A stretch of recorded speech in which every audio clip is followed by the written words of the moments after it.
Welcome back everyone. Welcome to civil services study. जो 11th class की social science की NCERT थी वो सारी कवर हो गई है। उसके सारे टॉपिक कवर हो गए, इंपॉर्टेंट है। ठीक है, उसके बाद तो एम लक्ष्मीकांती आती है, पॉलिटी के लिए। अब नेक्स्ट जो एनसीईआरटी है उस पर आ जाइए। 12th क्लास की ज्योग्राफी की एनसीईआरटी, इसका जो पहला टॉपिक है वो है भौगोलिक परिप्रेक्ष्य में चयनित कुछ मुद्दे और समस्याएं।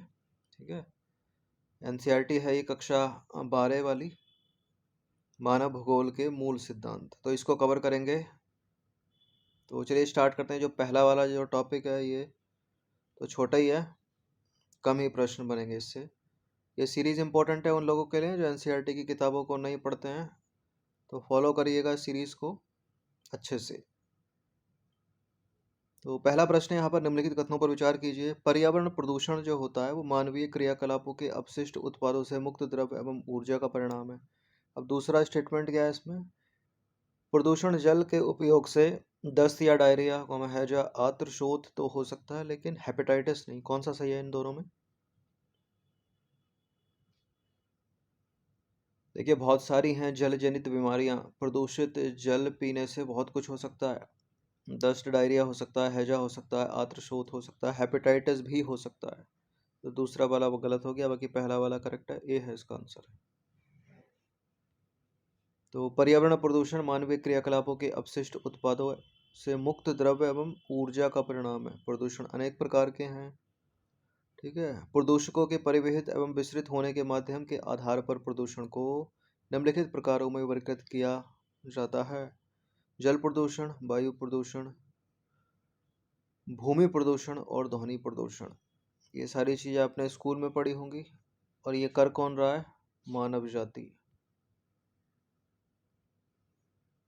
देखिए जल प्रदूषण जल जनित बीमारियों का प्रमुख स्रोत है। संदूषित जल के उपयोग से कारण प्रायः निम्नलिखित बीमारियां होती हैं: दस्त, डायरिया और आत्रशोथ, पेट में दर्द और ऐंठन, आत्र ज्वर यानी कि टाइफाइड, पेचिस भी, हैजा भी, मस्तिष्कावरण शोथ, गिनी कृमि रोग, पेट में कीड़ों का पहुंच जाना, और हेपेटाइटिस भी होता है प्रदूषित जल से। तो दूसरा वाला गलत हो गया। विश्व स्वास्थ्य संगठन की रिपोर्ट दर्शाती है कि भारत में लगभग 1/4 संचारी रोग जल जनित होते हैं। क्वेश्चन नंबर 2 पर आ जाइए। वायु प्रदूषण के संबंध में निम्नलिखित कथनों पर विचार करेंगे और इनकरेक्ट स्टेटमेंट ढूंढना है इनमें से। वायु प्रदूषण को धूल, धुआं, गैसें, कुहासा, दुर्गंध और वाष्प जैसे संदूषकों की वायु में अभिवृद्धि व उस अवधि के रूप में लिया जाता है जो मनुष्यों के लिए लाभदायक होते हैं। नगरों में गर्मियों के पश्चात पहली बरसात में पीएच का स्तर उत्तरवर्ती बरसातों से सदैव अधिक होता है।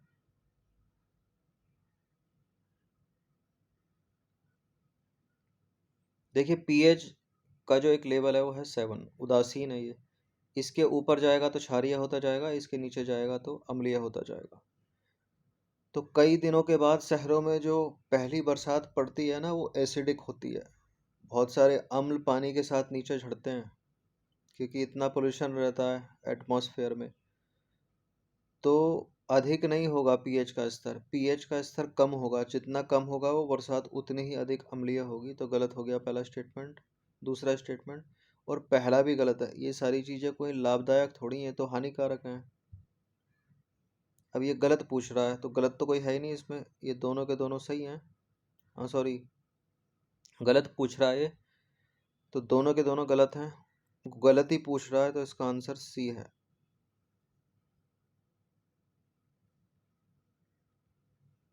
तो ये दोनों के दोनों कथन गलत हैं क्योंकि वायु प्रदूषण को धूल, धुआं, गैसें, कुहासा, दुर्गंध और वाष्प जैसे संदूषकों की वायु में अभिवृद्धि व उस अवधि के रूप में लिया जाता है जो मनुष्यों के लिए, जानवरों के लिए और संपत्ति के लिए हानिकारक होते हैं, ना कि लाभदायक। इन सभी टेस्ट की फुल टेस्ट पीडीएफ सीरीज प्राप्त कर सकते हैं। ये नंबर इस पर कॉल या व्हाट्सअप करके। देखिए ऊर्जा के स्रोत के रूप में विभिन्न प्रकार के ईंधनों के प्रयोग में वृद्धि के साथ पर्यावरण में विषाक्त धुएं वाली गैसों के उत्सर्जन के परिणाम स्वरूप वायु प्रदूषित होती है। जीवाश्म ईंधन का दहन हो गया, खनन और उद्योग प्रदूषण, खनन और उद्योग ये जो हैं वो वायु प्रदूषण के प्रमुख स्रोत हैं। ये प्रक्रियाएं वायु में सल्फर, एवं नाइट्रोजन के oxide, hydrogen, carbon dioxide, carbon monoxide, सीसा, एस्बेस्टस को निर्मुक्त करते हैं। ये सारे के सारे वायु प्रदूषक हैं। वायु प्रदूषण के कारण अम्ल वर्षा हो सकती है, यानी एसिड रेन। नगरीय पर्यावरण का वर्षा जल विश्लेषण इंगित करता है कि गर्मियों के पश्चात पहली बरसात में पीएच का स्तर जो है वो उत्तरवर्ती यानी बाद में होने वाली बरसातों से सदैव कम होता है, यानी वो जो वर्षा होती है वो अधिक अम्लीय होती है, अर्थात पहली बरसात अम्लीय यानी एसिडिक होती है। तो गलत है दूसरा स्टेटमेंट। क्वेश्चन नंबर 3 पर आ जाइए। प्रदूषण के संबंध में निम्नलिखित कथनों पर विचार करेंगे। वायु प्रदूषण में सल्फर के ऑक्साइड यानी SO2 और SO3, नाइट्रोजन के ऑक्साइड सन्निहित होते हैं। अनुचित मानव क्रियाकलाप, अनौपचारिक औद्योगिक अपशिष्ट का निपटान, उर्वरकों का उपयोग भू प्रदूषण को बढ़ाने वाले कारक हैं। और भूमि जल के प्रदूषण होने का कारण उर्वरक हैं। जो ग्राउंड वाटर है, भूमिगत जल के प्रदूषित होने का कारण उर्वरक है। बिल्कुल पहला सही है, दूसरा सही है, तीसरा भी सही है, बिल्कुल है उर्वरक। तो इसका आंसर हो जाएगा उपरोक्त सभी किस में है? ऑप्शन नंबर सी में है, 1 2 3। देखिए, वायु प्रदूषण में सल्फर के ऑक्साइड यानी SO2 SO3, नाइट्रोजन के oxide, carbon monoxide, asbestos, beryllium आदि सन्निहित होते हैं। तो पहला करेक्ट है। वायु प्रदूषण के प्रमुख स्रोत कोयला हो गया, पेट्रोल हो गया, डीजल का दहन यानी जलना, औद्योगिक प्रक्रम, ठोस कचरा निपटान, वाहित मल जल निपटान आदि। और भू प्रदूषण में मानव एवं पशु मल आदि, विषाणु तथा जीवाणु तथा रोगवाहक विरलन, कीटनाशक, उर्वरक, अवशिष्ट क्षारीयता, फ्लोराइड्स, रेडियोधर्मी पदार्थ आदि सन्निहित हैं। अनुचित मानव क्रियाकलाप, अनौपचारिक औद्योगिक अपशिष्ट का निपटान, उर्वरकों का उपयोग अधिक भू प्रदूषण के स्रोत हैं। तो दूसरा वाला भी करेक्ट हो गया। कृषि क्षेत्र में उपयोग किए जाने वाले उर्वरकों में नाइट्रोजन, पोटेशियम, फास्फोरस, जिंक शामिल होते हैं, जो जल के साथ घुलकर भूजल तक पहुंच जाते हैं। ये उर्वरक धरातलीय जल में नाइट्रेट की मात्रा को बढ़ा देते हैं, जो भूजल को प्रदूषित करते हैं। यही कारण है कि अब भारत में भूमिगत जल पीने योग्य नहीं रहा। तो ये तीसरा वाला स्टेटमेंट भी सही है ऊपर। क्वेश्चन नंबर 4 पर आ जाइए। ध्वनि प्रदूषण के संदर्भ में निम्नलिखित में से दो स्टेटमेंट है, यहाँ पर कौन सा इसमें गलत होगा? विभिन्न स्रोतों से उत्पन्न ऊर्जा ध्वनि का मानव की सहनीय सीमा से कम तथा सहज होना ध्वनि प्रदूषण है। ध्वनि प्रदूषण की माप डेसिबल में की जाती है। देखिए, विभिन्न स्रोतों से उत्पन्न ध्वनि का, ठीक है, विभिन्न स्रोत कुछ भी हो सकते हैं। चिमनियों की ध्वनि हो गई, और फाइटर जेट्स हो गए, स्पीकर्स हो गए। मानव की सहनीय सीमा से अधिक और असहज होना ध्वनि प्रदूषण है। कम होगा, सहज होगा तो कहेगा ध्वनि प्रदूषण है। ठीक है, गलत है पहला स्टेटमेंट। बाकी ध्वनि प्रदूषण की माप डेसिबल में की जाती है, दूसरा वाला सही है। इसको अलग से ABCD करके भी पूछ सकता है, और पूछा भी है कई बार एग्जाम में। इनकरेक्ट स्टेटमेंट ढूंढना है, पहला इनकरेक्ट है।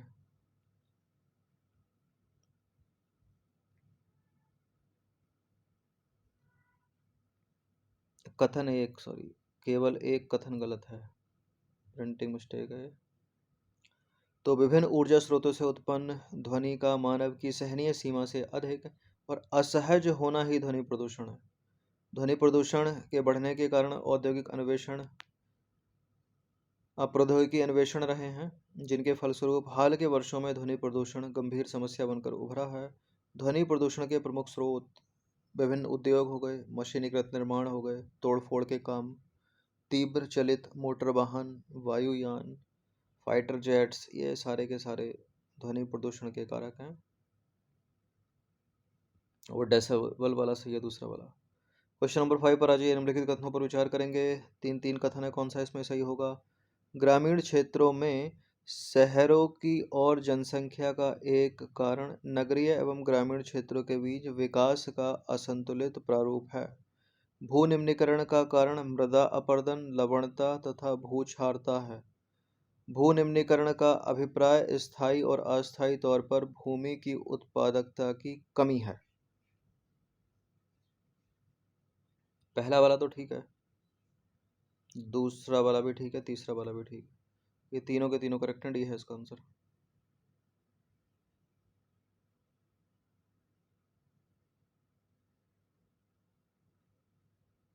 तो ग्रामीण क्षेत्रों से शहरों की ओर जनसंख्या प्रवाह अनेक कारणों से प्रभावित होती है, जिसमें ग्रामीण एवं नगरीय क्षेत्रों के बीच विकास का असंतुलित विकास प्रारूप भी बड़ा कारक है।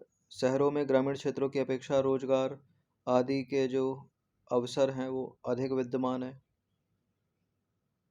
और जीवन जीने के लिए शहरों में ग्रामीण क्षेत्रों की अपेक्षा बेहतर परिस्थितियां विद्यमान है। रोजगार हो गया, शिक्षा हो गया, स्वास्थ्य हो गया। ग्रामीण जनसंख्या के नगरों में प्रवास के मुख्य कारक रहे हैं ये तीनों। मृदा अपरदन, लवणता और भूक्षारता से भू निम्नीकरण होता है। भू निम्नीकरण के कारण कृषि उत्पादकता में कमी आती है। अतः भू निम्नीकरण का अभिप्राय स्थायी या अस्थायी तौर पर भूमि की उत्पादकता की कमी है। तो करेक्ट है तीनों के तीनों स्टेटमेंट। क्वेश्चन नंबर 6 पर आ जाइए। निम्नलिखित में से कौन सा अम्ल वर्षा का एक कारण है, यानी एसिड रेन? जल प्रदूषण, ध्वनि प्रदूषण, भूमि प्रदूषण, वायु प्रदूषण। देखिए वायु प्रदूषण ही है, ठीक है, ऑप्शन नंबर डी है इसका आंसर। तो वायु प्रदूषण के कारण वायुमंडल में सल्फर और नाइट्रोजन के ऑक्साइड की मात्रा बढ़ जाती है। कारण पूछा है उसने, जल प्रदूषण लाके गलत मत कर देना। जो वातावरण में उपस्थित जल वाष्प से क्रिया करके क्या बनाती है? एसिड या अम्ल बनाती है, और यही अम्ल बारिश के साथ नीचे आता है, यही होती है अम्लीय वर्षा। वायुमंडल में सल्फर डाइऑक्साइड और नाइट्रोजन के ऑक्साइड जल के साथ क्रिया करके नाइट्रिक अम्ल और गंधक का तेजाब बनाते हैं। ये बड़ी इंपॉर्टेंट लाइन है, इन दोनों को कई कई बार पूछा है। सल्फर और नाइट्रोजन के ऑक्साइड अम्ल वर्षा का कारक। अम्ल वर्षा में दो प्रकार के अम्ल वायु प्रदूषण से आते हैं, SO2 और NO2। तो ऐसे भी लिखा रहेगा और इस तरह से भी लिखकर पूछा है, कई कई हर एग्जाम में पूछा है प्रश्न। तो देखिए प्रदूषक प्रारंभिक रूप से कारखानों की चिमनियों को बसों में स्वचालित वाहनों के जलाने से उत्सर्जित होकर वायुमंडल में मिल जाते हैं। कार्बन डाइऑक्साइड यानी CO2 को पृथ्वी के वायुमंडल में प्राकृतिक रूप से विद्यमान जो पृथ्वी के वायुमंडल में प्राकृतिक रूप से विद्यमान है, जल के साथ क्रिया करके कार्बनिक अम्ल बनाता है, ठीक है। और यह है उसकी रासायनिक क्वेश्चन। कार्बन डाइऑक्साइड यानी CO2 पृथ्वी के वायुमंडल में प्राकृतिक रूप से विद्यमान जल के साथ क्रिया करके क्या बनाता है? कार्बनिक अम्ल बनाता है, कार्बनिक एसिड। क्वेश्चन नंबर 7 पर आ जाइए। मलिन बस्तियों या गंदी बस्तियों के संदर्भ में निम्नलिखित कथनों पर विचार करेंगे और कौन सा सही होगा इनमें तीन में। देखिए गंदी बस्तियां, मलिन बस्तियां पर्यावरण की दृष्टि से बेमेल और निम्नीकृत क्षेत्रों पर स्थापित होती हैं। गंदी बस्तियां न्यूनतम वांछित आवासीय क्षेत्र होती हैं। गंदी बस्तियों की अधिकांश जनसंख्या असंगठित क्षेत्र में अधिक जोखिम भरे कार्यों में संलग्न होती है। असंगठित क्षेत्रों में अधिक जोखिम भरे कार्यों में संलग्न होती है। कौन सा सही है इसमें? गंदी बस्तियां पर्यावरण की दृष्टि से बेमेल और निम्नीकृत क्षेत्रों पर स्थापित होती हैं, ठीक है। और ये खासकर बड़े बड़े शहरों में होता है जहाँ रहने के लिए जगह नहीं है। गंदी बस्तियां न्यूनतम वांछित आवासीय क्षेत्र होती हैं, दूसरा भी सही है। गंदी बस्ती की अधिकांश जनसंख्या जो है वो संगठित नहीं, असंगठित क्षेत्रों में अधिक जोखिम भरे कार्यों में संलग्न होती है। तो यहाँ संगठित असंगठित की वजह से गलत हो गया तीसरा वाला स्टेटमेंट। जहाँ जहाँ तीन है उसको हटा दीजिए, केवल एक और दो इसका आंसर हो जाएगा ये। देखिए आजीविका की खोज में नगरों में प्रवासित होने वाले लोग ऊंचे किराए और जमीन की महंगी कीमत के कारण गंदी बस्तियों में रहते हैं। गंदी बस्तियां, मलिन बस्तियां पर्यावरण दृष्टि से निम्न या नगर के किनारे स्थित होती हैं, जहां पर जीर्ण शीर्ण मकान, स्वास्थ्य की निम्न सुविधाएं, खुली हवा का अभाव, पेयजल, प्रकाश तथा सोच सुविधाओं जैसी आधारभूत आवश्यक चीजों का अभाव पाया जाता है। तो पहला वाला सही हो गया। और गंदी बस्तियां न्यूनतम वांछित आवासीय क्षेत्र होती हैं, दूसरा वाला भी सही हो गया। गंदी बस्तियां बहुत ही भीड़ भाड़, पतली संकरी गलियों तथा आग जैसे गंभीर खतरों के जोखिमों से युक्त होती हैं। लेकिन गंदी बस्तियों की अधिकांश जनसंख्या नगरीय अर्थव्यवस्था के असंगठित क्षेत्रों में कम वेतन और अधिक जोखिम भरा कार्य करते हैं। तो वहाँ एक शब्द की वजह से गलत हो गया, संगठित असंगठित क्षेत्र की वजह से। असंगठित क्षेत्रों में कम वेतन, अधिक जोखिम भरा कार्य करते हैं। तो तीसरा वाला गलत है, पहला दूसरा सही है। तो 12th क्लास की ज्योग्राफी का ये पहला टॉपिक कवर हो गया है। ठीक है, जिससे निकलते हैं 7 क्वेश्चन, इनकी प्रैक्टिस कर लीजिएगा। बाकी सब्सक्राइब रखना सिविल सर्विसेज स्टडी चैनल को। धन्यवाद।